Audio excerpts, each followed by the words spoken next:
മണിക്ക് പാടാനറിയാം. പാട്ടിനോട് ജ്വരം ഉണ്ടായി വളരെ കുട്ടിക്കാലത്ത് 5 വയസ്സ് 6 വയസ്സൊക്കെ ഉള്ള സമയത്ത് തൊട്ട് പഠിച്ചു തുടങ്ങിയതാ. എൻ്റെ മോൻ ഒരു അക്ഷരം കിട്ടില്ല. എൻ്റെ മോൻ മരിച്ചിട്ട് 24 കൊല്ലം. ദേശീയനാഴ്ചക്ക് 24 കൊല്ലം.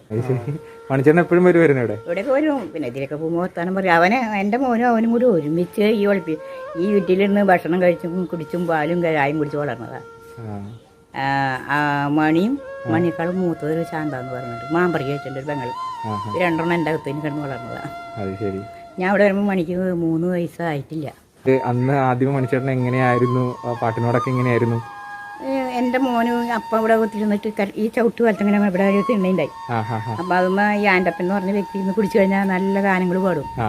അപ്പോൾ അവൻ്റെ അമ്മേരെ അമ്മോട് പറയുമ്പോൾ പോവാ. ജോഷി എന്ന് എൻ്റെ മോൻ്റെ പേര്. അപ്പോൾ ജോഷിയുടെ അപ്പച്ചൻ അതേ പാട്ട് പാടണം, നമുക്ക് കാണാൻ പോകണം, അങ്ങോട്ട് കേൾക്കാൻ പോകണം. ഇത് മണ്ണെണ്ണ ചിമ്മിണി തിരി വന്ന് ചിമ്മിണിയും മണ്ണ് വെച്ച് വരും. അന്ന് പാട്ട ചിമ്മിണിയാണല്ലോ. അത് കത്തിച്ച് അവിടുന്ന് ഒരു കുഞ്ഞു വഴിയായിരുന്നു. അന്ന് 2 വശം തൂപ്പാ. അവിടുന്ന് ഇവിടെ വന്ന് ഇവിടെ കുത്തിയിരുന്ന അപ്പം നടുക്കിരുന്നിട്ട് എൻ്റെ കെട്ടിയാൽ നടുക്കിരുന്നിട്ട് 2 പേരെയും തല ഒഴിഞ്ഞു കൊടുത്ത് പാട്ട് പറക്കിയിട്ട് പഠിപ്പിക്കാൻ തുടങ്ങി. അതിൽ എൻ്റെ മോന് ഒരക്ഷരം പറയൂല, പഠിക്കൂല.